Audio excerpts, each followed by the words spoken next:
Trump signed an executive order to hold countries accountable for unjustly imprisoning Americans by designating them state sponsors of wrongful detention. President Trump is putting foreign countries that engage in unjust and wrongful detention of Americans on notice. Let our people go or face the consequences. I remind U.S. nationals, including dual nationals, that you also have a role to play. Do not go to countries with a level 4 travel warning. Travel warnings matter. Be sure to review them at travel.state.gov. Under President Trump's leadership, America is back and Americans are back. This executive order ends hostage diplomacy. Johnny Somali is straight up losing it right now. His trial date is creeping closer, and the dude is scrambling, throwing himself at the Trump administration in a last-ditch attempt to get out of this mess. It's honestly sad and kind of pathetic to watch. What you're seeing is a man with 0 moves left, totally backed into a corner and panicking hard. Today, we're gonna break that down. Plus, hit you with some solid news about another nuisance streamer, and I've got a clip of Johnny Somali that I haven't seen anywhere. It's absolutely ridiculous. So here's the tea. Johnny's getting some seriously false hope about his situation. What triggered it? First off, Google got slapped with a $24.5 million payout to settle a Trump lawsuit after his account got suspended. And yeah, Johnny Somali actually retweeted this. Can you believe it? He's seeing dollar signs and thinking, maybe I can pull a fast one too. We'll dive into all that and more in just a second. And trust me, it's a wild ride. Now it gets even crazier. Google straight up admitted to censoring people under Biden and promised to end bans for thousands of Americans who were silenced for their political speech. Thanks to Chairman Jim Jordan keeping tabs on them, Google has officially committed to giving creators who were kicked off YouTube for topics like COVID-19 and elections a chance to come back to the platform. Wild, right? There's a Palestine protest? Bro, we're just walking across content all day today, chat. So he notices a Palestine protest. Obviously, he considers this an opportunity to create chaos and create content. So he goes in there and then taunts the people that are protesting. I urge everyone here to bring your friends, your colleagues, everyone you know on this. And somehow Johnny Somali sees this and thinks, yo, this is about me, because he's painting himself as some political prisoner locked up in South Korea for speaking his mind. But here's where it completely falls apart. The guy literally cannot prove he's being censored. He's still active on YouTube, which is the platform that matters the most. Sure, he's banned on Kick, but that's small potatoes. YouTube, still alive and kicking. Yet somehow he's convinced this massive political shift somehow gives him a lifeline. It's delusional and hilarious all at once. Watching him cling to this like it's some miracle coming his way is just peak chaos. This is the moment Johnny Somali truly thinks he's got a shot at freedom, and he's clinging to any shred of hope like it's a lifeline. He reposted stuff from the Department of State praising POTUS for holding countries accountable when they jail Americans unjustly, and he's eating it up like it's a get-out-of-jail card. The post says Secretary Rubio can label nations as state sponsors of wrongful detention. On the 6th of October, You! Israel! Israel! Israel! Do it! Israel! Don't touch me! Don't touch me! Don't touch me! Don't touch me! Don't touch me!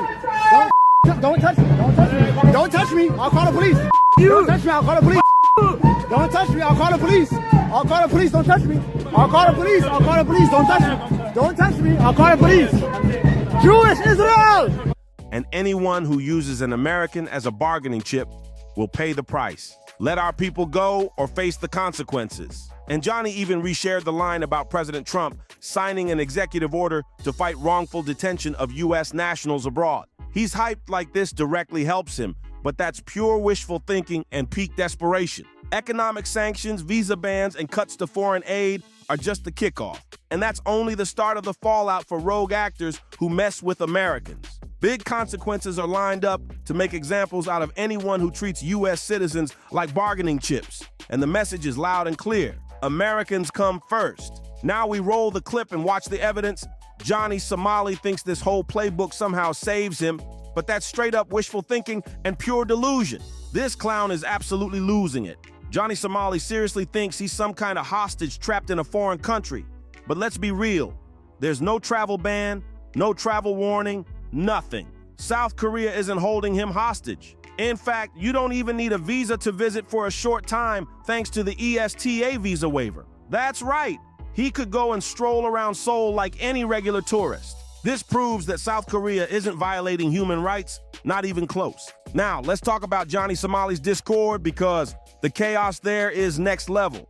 These guys are losing their minds over the smallest things. When Diddy got sentenced to 4 years in prison, the server went full meltdown mode. They are in total denial, screaming that the appeal will magically fix everything and that Johnny's going to walk free. And of course, the drama doesn't stop there. They're beefing hard with Asmon Gold, who jokingly suggested maybe Johnny should be sent to North Korea. The mental gymnastics in that Discord are absolutely insane, and watching them spin these wild takes is pure entertainment. Honestly, I can't even lie. North Korea isn't exactly famous for being friendly. They're experts at making people suffer and locking them up. So in a twisted way, Johnny Somali could totally be their newest guest. And honestly, I wouldn't complain one bit seeing that chaos unfold, but let's switch gears to some actual good news from the world of kick streamers. Johnny Somali's so-called friend, Slightly Homeless, just got permanently banned on Kick. This is massive. Now, I gotta be careful with how I say this because YouTube will demonetize your video faster than you blink if you drop the wrong words. But here's the deal. Slightly Homeless is a total creep. I've blurred the image on screen, but the receipts speak for themselves. This video is just one more proof that he's a massive weirdo, and honestly, Kick finally said, enough is enough. The platform put its foot down, and honestly, it couldn't have happened to a more deserving guy. Don't touch me, I'll call the police. No, I'll call the police. Don't touch me. Don't touch me. No, I'll call the police. I'll call the police. Back up, I'll call the police. I'll call the police. I'll call the police. Back the f***, I'll call the police. Israel. Jewish. Israel #1. Oh, you better watch out. They got call the police on your ass. Hey. Israel #1. Johnny Somali is now watching his so-called ally get taken out, and the chaos in his world just keeps stacking up. Kick finally pulled the plug. They said, we're pulling the plug, and perma-banned Slightly Homeless. Honestly, this guy is disgusting.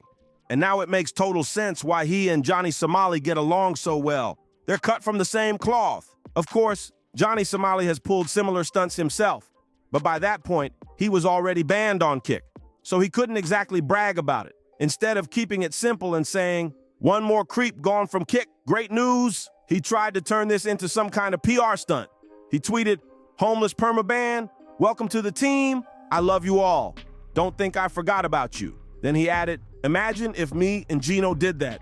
Funny now that they realize I was actually not that bad. Well, Johnny, here's the truth. You're not that bad.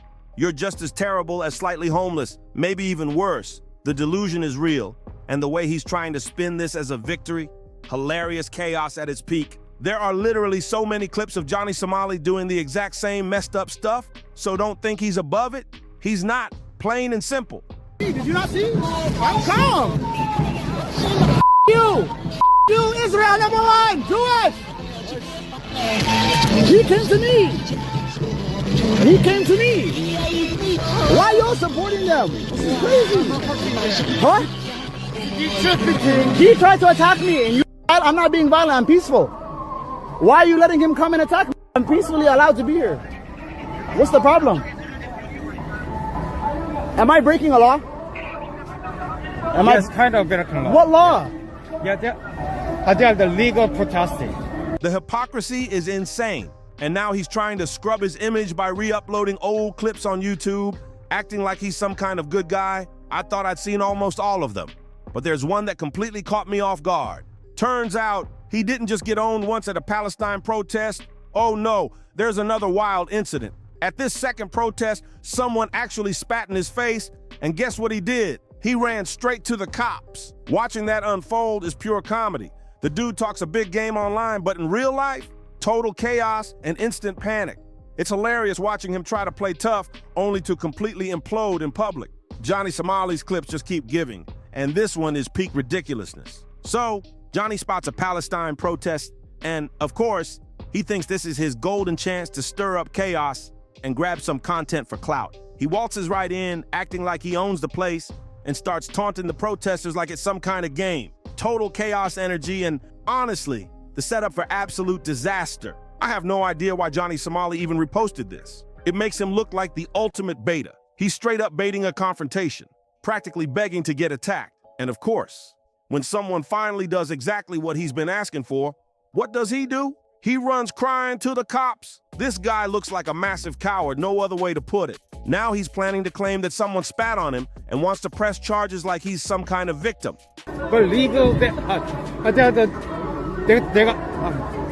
So, okay, can I make a police report? He spit on me. Can I make police reports? Yeah, He spit on yeah, me. How can I make reports? How? Call 112. Yeah. Call who? Call 112. You Call you can 112. report them. Yeah. Yeah, we can report that. Call 112. Yeah, we can report that. I can? Yeah. But I don't understand why you letting them get violent. You just saw what the hell just happened. They're the legal protesting now. Okay, and I'm speech. Yeah. So how did I break a law? I'm allowed to talk my opinion, right? So no black. Black skin is the problem. No. Because I'm black. No. They're not black because I'm black. That's the problem. The irony is brutal. He literally engineered the situation himself, then acts shocked when reality bites back. Watching him try to spin this as a heroic move, pure comedy gold. At this point, it's a straight up pattern with Johnny Somali. Same old story. He'll taunt someone like Dalgoon, egg them on, and the second they show up ready to handle business, Johnny bolts to the cops. This has happened not once, but twice. It's eerily similar to Jack Dowie, who loves to provoke people and then hides behind his security guards. Pure coward energy. And of course, when that doesn't get him the attention or sympathy he wants, he resorts to race baiting. It's like clockwork. The dude tries every angle to avoid taking real accountability. Pathetic, doesn't even begin to cover it. Watching this cycle repeat over and over, absolute chaos, but you can't help but laugh at how ridiculous it all is. At this point, Johnny Somali's behavior has become a full-blown pattern. Like a bad rerun that just won't end, he hunts for drama, stirs the pot, and the moment someone stands up to him, he switches into panic mode. The whole thing with Dalgoon proves it perfectly. He'll throw insults, mock him nonstop, and then when Dalgoon actually pulls up ready to confront him, Johnny does what he always does, runs straight to the cops, crying foul. It's happened twice, and both times he acted shocked that his own chaos finally caught up to him. The man's entire routine mirrors people like Jack Dowie, who love to bark loud until things get real, then hide behind a wall of security guards pretending to be tough. It's embarrassing. Johnny wants to play both roles, the villain and the victim, but it's painfully obvious which one he really is. And when his pity tactics stop working, he always finds a new card to play. He starts race baiting, twisting the narrative to make himself look oppressed instead of reckless. It's manipulative, desperate, and honestly pathetic. Every time he tries to rewrite his image, it only exposes how fake the tough guy act truly is. So there you have it. Johnny Somali's chaos, delusions, and cowardly antics laid out for everyone to see. From taunting protesters to running to the cops and trying to spin every mess into some kind of victory, it's pure entertainment watching this spiral continue. His Discord meltdown, the slightly homeless drama, and all the ridiculous stunts, peak madness. If you enjoyed this breakdown, don't forget to like, share, and subscribe for more wild celebrity and streamer chaos. It only gets crazier from here.